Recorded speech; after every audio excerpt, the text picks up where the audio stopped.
She noticed the man on the train platform, not because he was doing anything wrong, just because he was looking at her. She told herself it meant nothing. People look at people, that is all it was.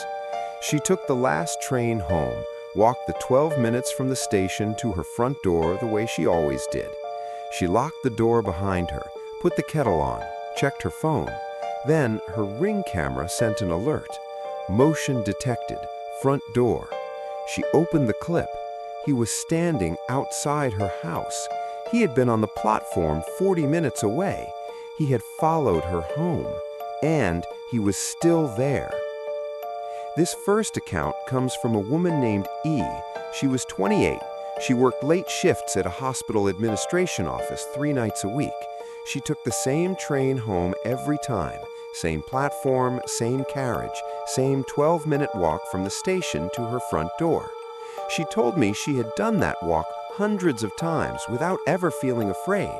She told me she has never done it since without checking behind her. It was a Thursday night in November, just past 11. The platform was quiet, maybe 8 or 9 other people waiting. I noticed him because he was standing very close to the edge and looking directly at me from about 20 feet away. I looked away. When I looked back, he was still looking. I told myself it meant nothing, got on the train, sat near the doors. He got in the same carriage. I moved carriages at the next stop. So did he. By the time the train reached my stop, I had told myself 6 different reasons why it was coincidence. Same destination, lives nearby, just a tired man going home.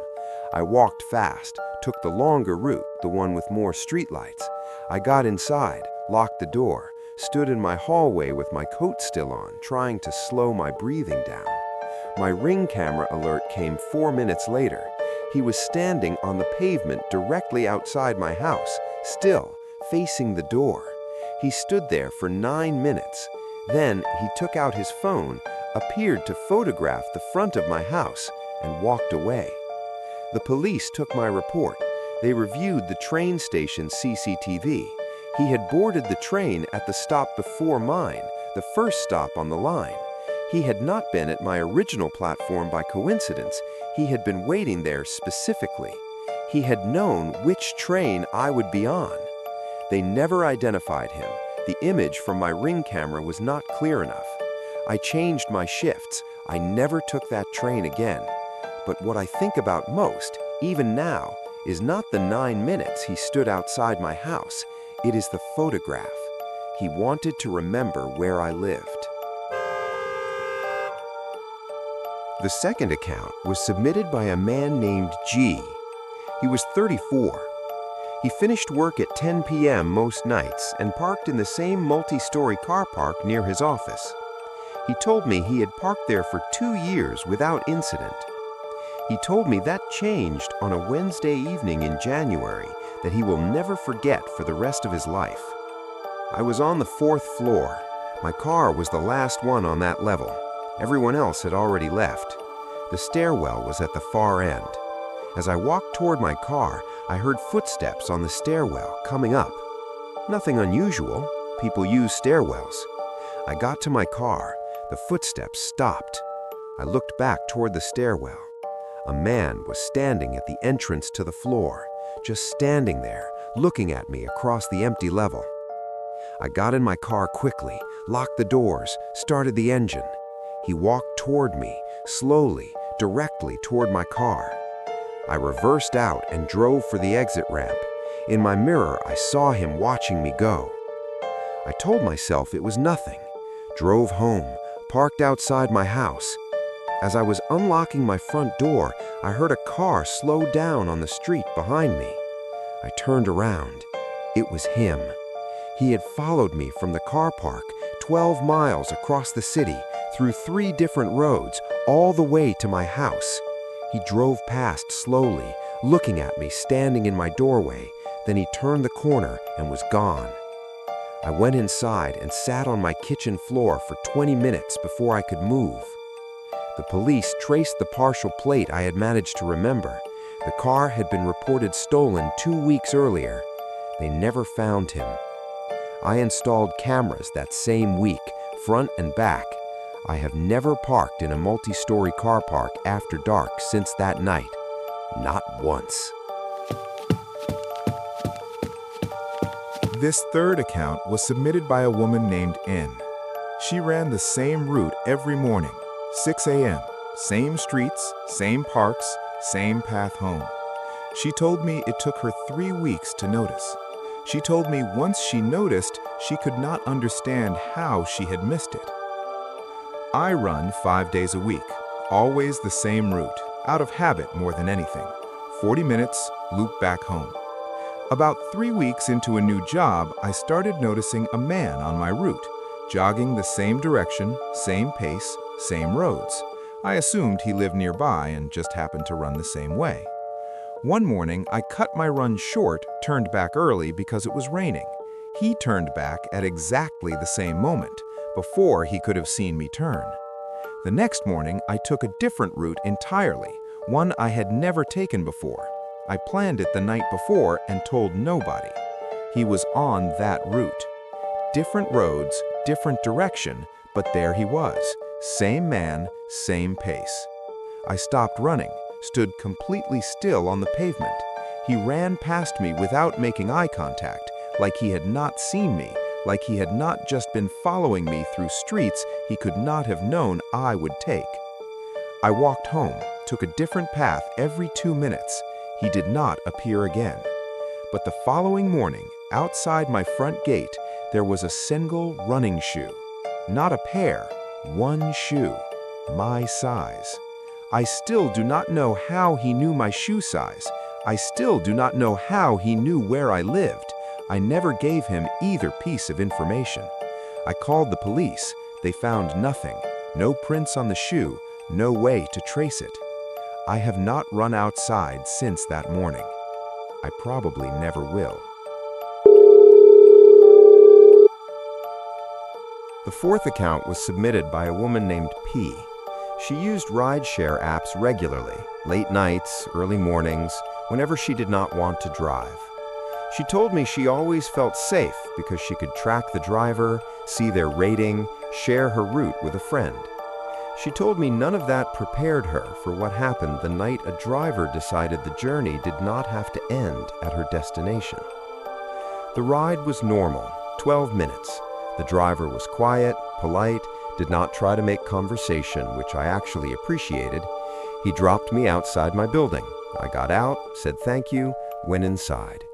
I checked my phone to rate the journey. Then I noticed the app was still tracking.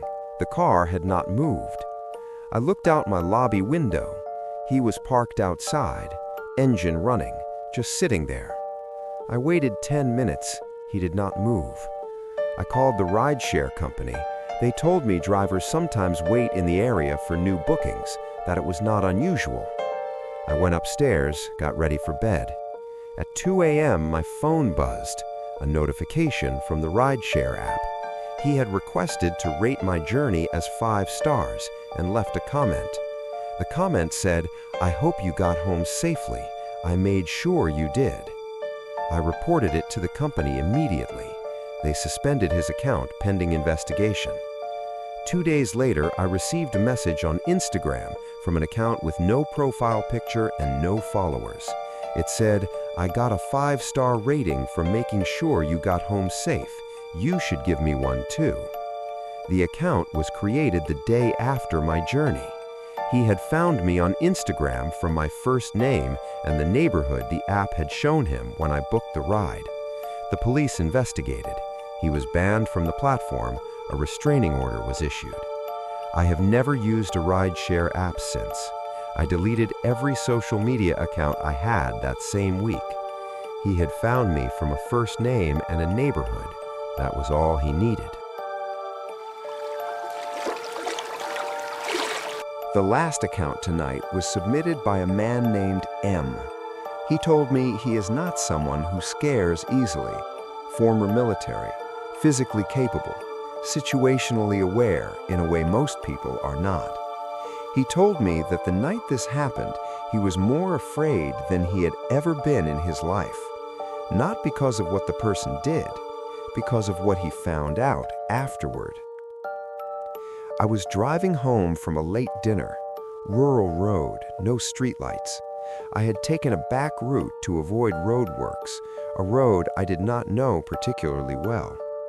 I noticed the car behind me when I turned off the main road.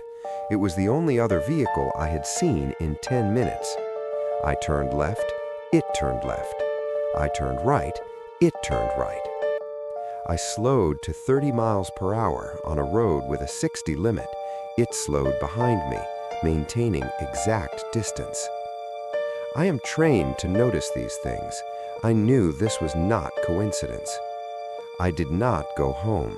I drove to the nearest police station instead, 20 minutes away. The car followed me the entire way, right up until I turned into the police station car park. Then it accelerated past and was gone.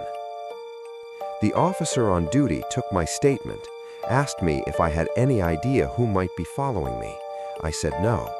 He took a description of the car and the partial plate I had managed to remember. 3 days later, he called me back. The car had been caught on a speed camera on my road, my actual home road, at 2 a.m. on the night in question, after it had accelerated away from the police station. It had gone to my house. I have no idea how it knew where I lived. I had never been on that back road before that night. I had not gone home.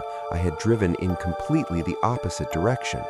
Somehow, it already knew where I lived before it started following me that night, which means the following was not how it started. It was just the night I finally noticed. 5 people. 5 journeys that should have ended normally. The train, the car park, the running path, the rideshare, the road home. The places we pass through every single day without thinking. After tonight, think. If something has happened to you, something you told yourself meant nothing, something you pushed to the back of your mind, send it to Cold Midnights. The link is in the description. Subscribe if you were brave enough to come back. Check behind you tonight. This has been Cold Midnights.